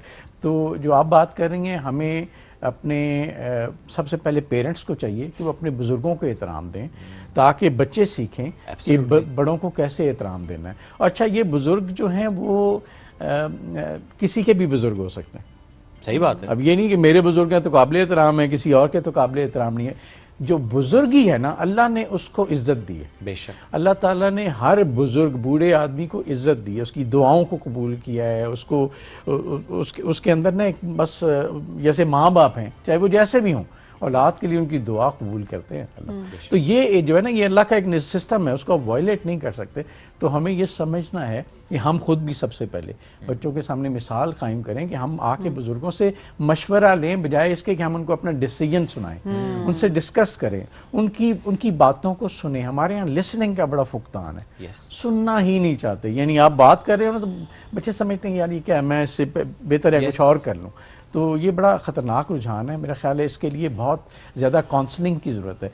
हमारे यहाँ ये जो डिजिटल वर्ल्ड है ना, ये एक किस्म की एडिक्शन है। अमेरिका में अब इनके लिए रिहेबिलिटेशन सेंटर्स हैं बाकायदा, और मेरा ख्याल है हम भी बड़ी तेज़ी से उस तरफ जा रहे हैं कि बच्चों को आप कभी रवैया नोट कर लें, वो काम कर रहे हैं, आपने कोई बात की, उसने इस कदर बुरे अंदाज में, यानी उसको पता नहीं हो क्या जवाब दे, लेकिन वो उसमें धंसा हुआ है उस चीज़ में, और उसको आप डिस्ट्रैक्ट कर रहे हैं तो उसको बुरा लग रहा है। तो ये एक किस्म की एडिक्शन है, और इसको समझना बड़ा ज़रूरी है ताकि हम उन बच्चों को वो रास्ता दें। अब होता क्या है, बाहर के माशरे क्यों तरक्की कर रहे हैं, फोक विजडम, बुजुर्गों के साथ जो विजडम है उसको अपनी लेटेस्ट इंफॉर्मेशन के साथ जब वो कोलैब करते हैं तो फिर जाके मिरेकल्स, और यहाँ हम बहुत बड़ी चीज़ें मिस कर रहे हैं। यस, यहाँ पे शायद ये खैर वजह तो हर जगह सेम ही होती है, लेकिन हम जिस आपने कहा वहाँ कोलैब हो रहा है, हम नहीं कर रहे हैं कि बुजुर्गों में ज़्यादा उनकी पर्सनैलिटी में ठहराव होता है, वो जो गुफ्तगू करते हैं थोड़ा स्लो पेस्ड भी होता है। लेकिन हमारा मसला है कि हम इतना फास्ट पेस्ड वर्ल्ड में, यंगर जनरेशन आ चुकी है, वो रील्स की दुनिया में आ चुकी है,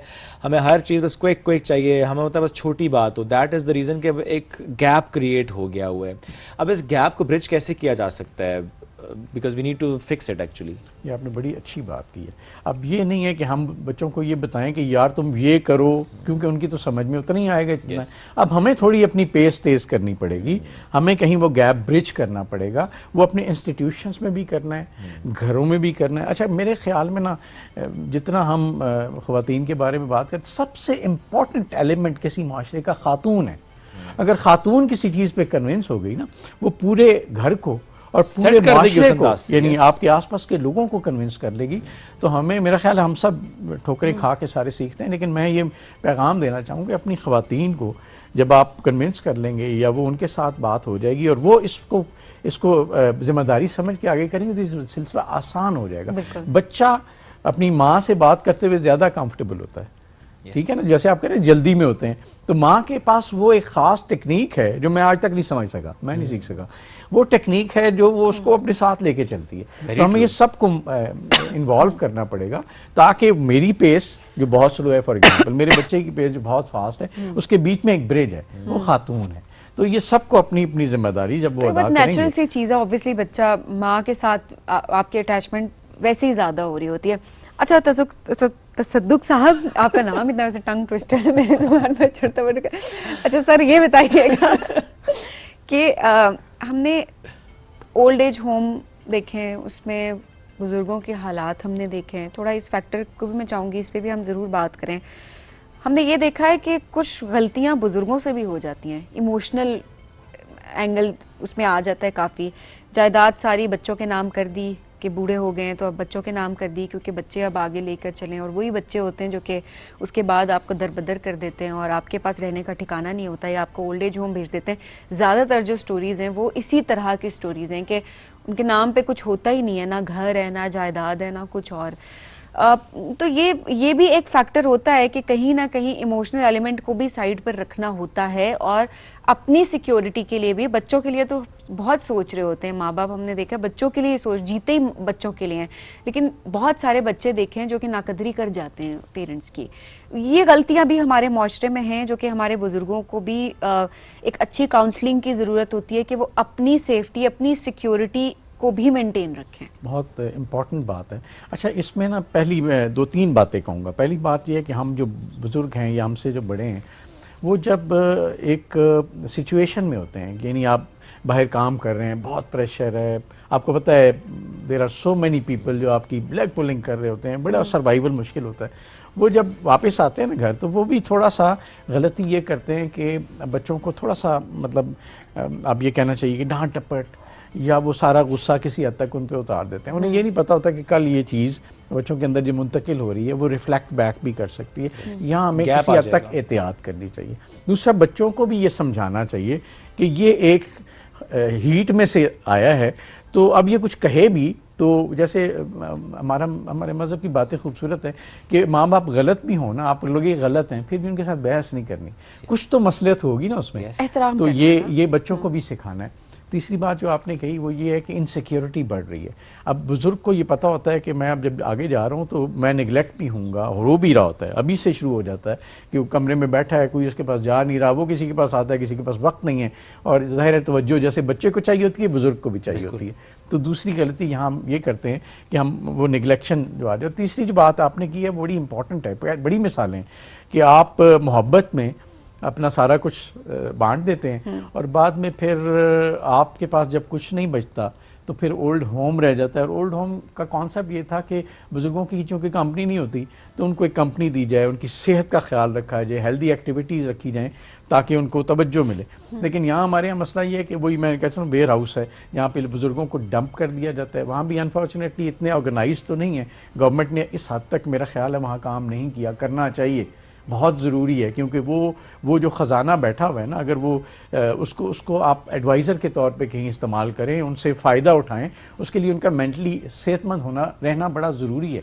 तो उन ओल्ड होम्स में आप यकीन करें सालों बच्चे मिलने नहीं जाते। सर मैंने अभी लास्ट वीक एक पोस्ट देखी फेसबुक पे, सोशल वर्कर थे, उन्होंने कहा कि हमारे पास एक बुज़ुर्ग थे जिनकी हम टेक केयर कर रहे थे, उनकी डेथ हो गई, हमने उनकी फैमिली से रब्ता किया कि आएँ अब तदफीन के लिए, तो उनकी फैमिली ने इनकार कर दिया, उनकी फैमिली नहीं है, उनके बच्चे नहीं आए, फिर उन्होंने ख़ुद तदफीन की उनकी। तो बड़ा दिल दुखा वो पोस्ट देखकर। लेकिन एक बात जमीन आपने भी जो की ना कि बुज़ुर्गों की गलती, मैं उसको इस निगाह से नहीं देखता, मैं कहता हूँ कि मोहब्बत गलती नहीं होती।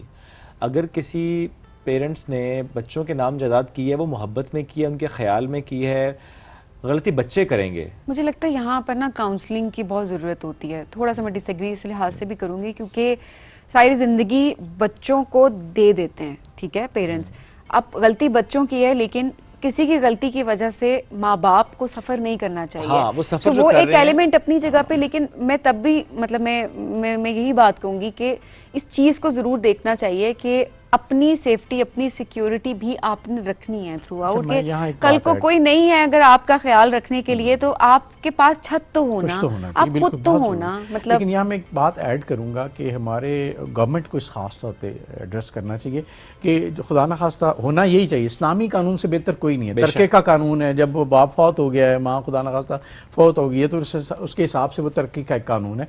लेकिन हमारे मुआशरे में हमारे जो प्रोसेस हैं, सिस्टम में इतने मुश्किल हैं कि वो सालों जो है ना उनके बैंक बैलेंसेस या उनकी जायदादें वो अगली प्रॉपर तरीके से ट्रांसफ़र नहीं होती। लोग इस खौफ से भी वसीयतें करके और इस तरह कर देते हैं कि बाद में हमारी औलाद ख्वार ना हो। लेकिन इस सिस्टम को अगर सही कर दिया जाए, सिस्टम में तो कोई फ्लॉ नहीं है। देखें वो जो सक्सेशन सर्टिफिकेट बनता है डेथ के बाद, वो तो बड़ा क्लियर होता है कि उसमें क्या क्या किस तरह से डिस्ट्रीब्यूट होना है, बेटों को क्या, फॉर एग्जांपल एक साहब है, उनकी डेथ हुई है, अब उनकी विडो को क्या जाना है, उनके बेटों को क्या जाना है, उनकी बेटी को क्या जाना है, ये सब तो क्लियर है। हाँ, इम्प्लीमेंटेशन का प्रॉब्लम हम उसे फॉलो ना कर सर, उसमें तो आई थिंक वो जो मसला हमारा ये फिर खवातीन की तरफ से आता नहीं, है, और माँ भी फिर छोड़ देती है, बहन भी छोड़ exactly. देती है कि जी बस भाई वो तो क्योंकि हमने मान लिया ना, वो तो हमने इनबिल्ट रख लिया ना कि वो तो मतलब एग्जिस्ट ही नहीं और करती वो ना। फिर देखिए केसेस प्रोलॉन्ग इसी वजह से हो रहे होते हैं क्योंकि फैमिली डिस्प्यूट्स चल रहे होते हैं, फिर केस हियरिंग में चला जाता है, ये हो जाता है, वो हो जाता है। लॉ तो क्लियर, हमेशा लॉ तो क्लियर ही है। लेकिन ऑब्वियसली मैं पॉइंट सिर्फ ये कहने का, देखें मोहब्बत का एलिमेंट है, सारी जिंदगी माँ बाप कमाते ही बच्चों के लिए पाल पोस के बड़ा करके इस काबिल करते हैं कि वो अपने लिए भी आगे कमा रहे होते हैं। बट जब मैं कुछ सिचुएशंस देखती हूँ ना तो मेरा दिल बहुत लरस जाता है ये सिचुएशंस देख के कि छत नहीं है क्योंकि बीवी आ गई और फिर मिलकर दोनों ने निकाल दिया बाहर। और ऑब्वियसली हम रूट कॉज देखें तो रूट कॉज तो यही है इसके अंदर के गलती बच्चों की है, लेकिन अगेन उस गलती से आप सफ़र ना करें, उससे बचने के लिए अपने लिए कुछ रखें और ये बहुत ज़रूरी है। वही मैं कहता हूँ इस्लाम का कानून इसीलिए है ना, इससे बेहतर तो कुछ हो नहीं सकता, उसमें है ही नहीं कि आप पहले किसी को दे दें। मैं अभी इस पॉइंट पैनल लगा था, हाँ ये अच्छी बात की सबीन के, और आपने भी इसमें जो ऐड कर दिया, ये तो हमारे बड़ा गलत कॉन्सेप्ट है ना कि हमें, जो आपने भी कहा कि पहले से सब कुछ बांट देना, डेथ के बाद आएगा होगा सब कुछ, जो आपका मजहब कहता है, ये जो पहले से सब कुछ दे देना, असल दैट्स वेरी राइट पॉइंट कि उसकी वजह से इश्यूज होते हैं। अगर हम उसको बस इम्प्लीमेंट कर दें कि जो आपका एक इस्लामिक कवानीन है उसको बस इम्प्लीमेंट कर दें तो आई थिंक तो इश्यूज वैसे ही हल हो जाएंगे। हाँ, लेकिन मैं भी कह रहा हूँ कि प्रैक्टिकली मैंने बहुत मिसालें देखी हैं कि लोग जब बैंक्स में जाते हैं, जब जायदाद की ट्रांसफ़र पे जाते हैं, उनको प्रैक्टिकली बहुत टाइम लगता है, बहुत लेंथी प्रोसेस है, और वहाँ पे माहौल भी बैंक्स में तो चलें किसी हद तक बेहतर होगा, लेकिन आप बाकी इदारों में उसमें ये पॉइंट आ जाता है, फॉर एग्जांपल अगर आपके 4 बच्चे हैं, इसमें से एक बाहर है, तो ज़ाहिर है जब तक वो बच्चा बाहर से नहीं आएगा, वो साइन नहीं करेगा, प्रोसेस है, वो डिले कर देता है। अदरवाइज अगर सब यहाँ पे फिर मसला होता नहीं है। लेकिन सर इसमें एक अगेन उस गैप की तरफ मैं आऊँगा, क्या एक ट्रस्ट डेफिसिट भी पैदा हो गया कि ठीक है, विजडम वाली बात, आई टोटली एग्री, वो बिल्कुल है, उसका कोई नेमल बदल हो नहीं सकता, विजडम है, बुजुर्गों में ही है, लेकिन उसमें एक इशू ये है कि दुनिया इतनी तेज़ी से बदल गई है, अब हमें ये लगता है, यंगर जनरेशन को ये लगता है कि इन digital world, in this contemporary world हमारा एक्सपोजर ज़्यादा है, हमें शायद चीज़ों का बेहतर पता है, सो हम उस विजडम के ऊपर हावी हो जाने की कोशिश करते हैं। So I think again collaboration is important. Exactly, वो बात वही है ना कि अब किस विजडम या अकल या आप ये समझ लें कि शऊर क्या है, जितना नॉलेज आपका बढ़ता है ना उतना आपका जहन फिजिकली भी चेंज होता है। तो एक बच्चा जिसके पास वो नॉलेज की कमी है या उस एक्सपीरियंस की कमी है, वो तो उसके ख्याल में तो यही ठीक है, लेकिन इन दोनों को कोलैब करना इसलिए ज़रूरी है कि इसको नहीं पता कि क्या मिस कर रहा है। ठीक है, तो ये कल्चर बनाना पड़ेगा जिसमें हमें देखना है कि यार अगर हमने आगे जाना है as a nation, as a nation, तो हमें इन दोनों चीज़ों को इकट्ठा करना है और एक दूसरे को समझाना है कि इसके बगैर ये कहीं पहुंचता नहीं है, कोई मंजिल नहीं है उसकी। हम हर दफ़ा ज़ीरो से स्टार्ट करेंगे, नई जनरेशन आएगी फिर ज़ीरो से स्टार्ट करेगी कि हमें सब पता है, आपको नहीं पता था। तो हमने एक मीरास को आगे लेके जाना है, ठीक है ना। इसीलिए मैं कहता हूँ यूरोप में आप देखें तो वो अपने बुजुर्गों के पास बैठते हैं। ये बहुत गलत कॉन्सेप्ट है, हमारे हम कहीं की नहीं रहे, ना उधर के रहे ना इधर के। मिलके बच्चे पालते हैं, उनको उन्हें डिवाइड किया, मियाँ बीवी के अलावा भी नाना नानी दादा दादी सबका एक टाइम है। हमारे यहाँ जरा कॉन्सेप्ट थोड़ा डिफरेंट हो गया जब से ये न्यूक्लियस की तरफ हम लोग गए हैं कि बिल्कुल सेपरेट हो गए हैं। वक्त पर मुख्तसर था, पर thank you very much for joining us today. बस छोटी सी बात एक ऐड करते हैं यहाँ पे कि ये जो हमने जहनों पे बिठा लिया ना कि बुजुर्ग हो गए हैं तो बस अब बीमारियाँ ही होंगी और दवाइयाँ ही होंगी और अस्पतालों के चक्कर ही होंगे, वो एक एलिमेंट है। ज़रा बीमारी है वो किसी भी एज पे किसी को भी हो सकती है। प्लीज़ मेक श्योर कि उनकी जो ज़िंदगी है उसमें जो हेल्थ है उस पर आप इन्वेस्ट करें, बेहतर ज़िंदगी के लिए, बेहतर हेल्थ के लिए, ताकि आप उनसे वाकई फ़ायदा हासिल कर सकें, बजाय कि सिर्फ अस्पताल ले जाना या डॉक्टर के पास ले जाना या उनकी मेडिसिन पूरी कर देना। That's not everything, that's one part, that's 1%। आपने बाकी फोकस, यस, उन्हें वक्त दें, उनसे सीखें, बड़ा ज़रूरी है। और मिलकर, जैसा तसद्दुक़ साहब ने कहा ना कि कोलैबोरेशन इट्स वेरी इंपॉर्टेंट, कि मिलकर आगे बढ़ें और तभी हम आगे बढ़ सकेंगे एज अ नेशन। आपसे लेंगे इजाज़त, अल्लाह हाफ़िज़।